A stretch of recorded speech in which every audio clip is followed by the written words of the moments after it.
अस्सलाम वालेकुम viewers, welcome to my channel. आज हम डिस्कस करेंगे एक्सरसाइज 4.3 का क्वेश्चन नंबर 13 से लेके क्वेश्चन नंबर 16 तक।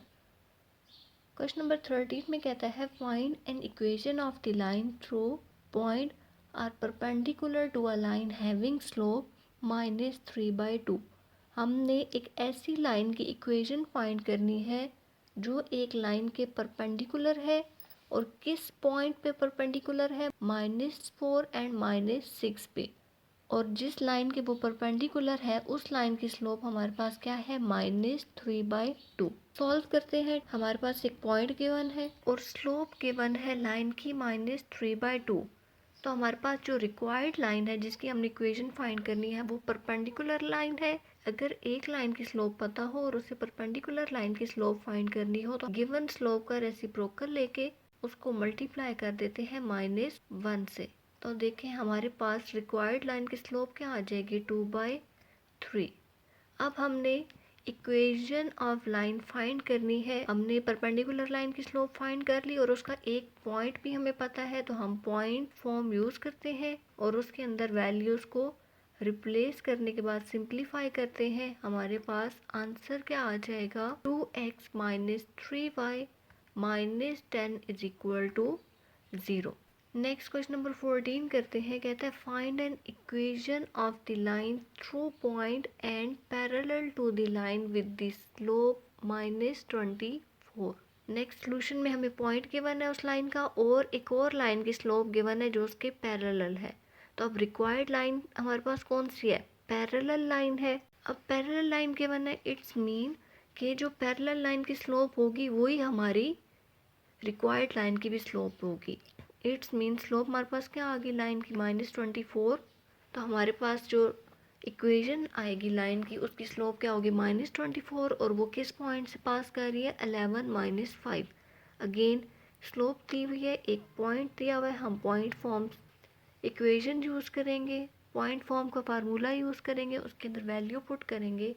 सिंप्लीफाई करने के बाद देखिए हमारे पास आंसर क्या आ गया, 24x + y - 259 = 0। Next question number 15 देखें। कहते हैं the point ABC are vertices of a triangle, show that the line joining the midpoint D of AB, midpoint of A of AC is parallel to BC। हमें एक triangle दिया हुआ है जिसके 3 vertices given है। तो नेक्स्ट देखिए हमें क्या कहता है कि जो उसकी दो साइड्स हैं AB और AC, उनके जो मिड पॉइंट है उनको ज्वाइन किया है एक लाइन से और हमने शो करवाना है वो जो मिड पॉइंट से लाइन पास कर रही है वो पैरेलल होगी उसकी थर्ड साइड BC से। और जो DE मिड पॉइंट से लाइन क्रिएट हुई है वो किस चीज़ के इक्वल है, 1/2 BC, मीन्स वो हाफ है लाइन BC का। अब 3 वर्टिसेस दिए हुए हैं और 2 मिड पॉइंट्स दिए हुए हैं। तो सबसे पहले मिड पॉइंट के कोऑर्डिनेट्स फाइंड कर लेते हैं। अब D हमारे पास मिड पॉइंट है साइड AB का। मिड पॉइंट के लिए क्या करते हैं, x कोऑर्डिनेट को ऐड करते हैं दोनों पॉइंट के divided by 2, and y coordinate के लिए क्या करते हैं, दोनों पॉइंट के y कोऑर्डिनेट को ऐड करके डिवाइडेड बाय 2। हमने दोनों कोऑर्डिनेट्स को ऐड करके डिवाइड किया, हमारे पास आंसर क्या आ गया, 5/2 and 5/2। Similarly E coordinate find करते हैं, उसका आंसर क्या आ जाएगा, 1/2 - 1। अब हमने कोऑर्डिनेट DE फाइंड कर लिया। अब DE लाइन जो हमारे पास ड्रॉ हो रही है उसके दोनों एंड पॉइंट आ गए, तो हम उसकी स्लोप फाइंड कर लेते हैं। स्लोप क्या होती है, change in y divided by change in x। तो y2 - y1 divided by x2 - x1। Simplify करेंगे हमारे पास आंसर क्या आ जाएगा, 7/4। स्लोप फाइंड हो गई, ठीक है। अब हम जो लाइन पैरेलल हमने प्रूव करनी है BC, जो ट्रायंगल की साइड है उसकी स्लोप फाइंड कर लेते हैं। उसके लिए भी again change in y divided by change in x। Answer क्या आ जाएगा, 7/4। दोनों लाइंस की हमारे पास स्लोप क्या आ गया, इक्वल। अभी हमने पिछले क्वेश्चन में डिस्कस किया है कि अगर दो लाइंस पैरेलल हैं इट्स मीन उनकी स्लोप्स आपस में क्या आएंगी, इक्वल। तो देखें लाइन DE और BC की स्लोप्स हमारे पास क्या आ गई है, इक्वल। दोनों के आंसर क्या है, इक्वल। सेकंड हमने क्या प्रूव करना था कि जो डी ई साइड है वो हाफ होगी साइड बी सी के। तो डी ई का डिस्टेंस फाइंड कर लेते हैं। ठीक है, डिस्टेंस फार्मूले के अंदर हम वैल्यू पुट करते हैं और उसको सिंप्लीफाई करते हैं। सिंप्लीफाई करने के बाद हमारे पास आंसर क्या आ रहा है, square root 65 divided by 2, equation 1 का नाम दे देते हैं। अब नेक्स्ट हम फाइंड करते हैं बी सी का डिस्टेंस। बी सी के डिस्टेंस में भी डिस्टेंस फार्मूले के अंदर वैल्यू पुट करेंगे। हमारे पास आंसर क्या आ रहा है, 65। अब वो जो D E is equal to 1/2 B C, देखें वो सेटिस्फाई हो रहा है फ्रॉम इक्वेशन 1 एंड इक्वेशन 2। हम लिख सकते हैं D E is equal to 1/2 B C. ठीक है, बी सी की वैल्यू को 1/2 से मल्टीप्लाई करें तो इक्वेशन 1 की इक्वल आ जाती है। इट्स मीन हमें जो सेकंड गिवन था क्वेश्चन के अंदर वो भी हमने प्रूव कर लिया। नेक्स्ट देखिए क्वेश्चन नंबर 16 कहता है a milk man can cell 560 litre of milk eight ₹12.50 पर litre.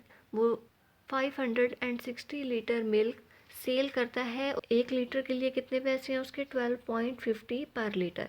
And 700 litre of milk eight 12 पर लीटर। ठीक है, और 700 मिल्क कितने लीटर पे सेल करता है, 12 लीटर पे। कहता है assuming the graph of sale price and the milk sold to be straight line। assume करना है ग्राफ सेल प्राइस का, वो स्ट्रेट लाइन होगी। तो कहता है finding the litre of milk that milk man can sell at 12.25 per litre. आपने find करना है कि कितने लीटर मिल्क मैन सेल करेगा 12.25 पर लीटर पे। अब हम करते हैं L डिनोट कर रहा है नंबर ऑफ लीटर्स को एंड P डिनोट कर रहा है प्राइस ऑफ मिल्क को। तो L1 और P1 पहली वैल्यूज गिवन है 560 L1, ठीक है, लीटर्स के लिए, और प्राइस कितनी थी उसकी 12.50 रुपीज़। नेक्स्ट जो सेकंड वैल्यूज दी हुई है उनको L2 और P2 का नेम देते हैं। तो देखिए since graph of sale price and milk sold is straight line. ठीक है, हमारे पास क्या गिवन है कि सेल प्राइस और मिल्क सोल्ड एक स्ट्रेट लाइन है, तो हम 2 पॉइंट फॉर्म यूज़ करते हैं। अब वैल्यूज़ रिप्लेस करते हैं। ठीक है, वैल्यूज़ रिप्लेस की, हमने इनको सिंप्लीफाई किया। सिंप्लीफाई करने के बाद इक्वेशन क्या बन गई, 0.50 L plus 140 P minus 2030 is equal to 0। हमें उसने कहा था कि P कितना होगा, यानी कितने पैसे हमें बताए हुए थे स्ट्रेट लाइन के ऊपर जो हमने फाइंड करने थे 12.25 रुपीज़। तो हम P की जगह इस इक्वेशन में 12.25 रुपीज़ पुट करते हैं, उसको मल्टीप्लाई करते हैं। ठीक है, 140 को, इसको देन हम सिंप्लीफाई करते हैं। तो L का आंसर हमारे पास क्या आ गया, 360 रुपीज़। तो हम क्या कह सकते हैं, मिल्क मैन कितने लीटर मिल्क सेंड करेगा, 360 litre at ₹12.25 per litre. I hope ये क्वेश्चन आपको समझ आ गया होगा, और अगर इससे रिलेटेड आपने कोई भी क्वेश्चन करना है तो आप कमेंट बॉक्स में मुझसे पूछ सकते हैं। नेक्स्ट वीडियो तक के लिए अल्लाह हाफिज़।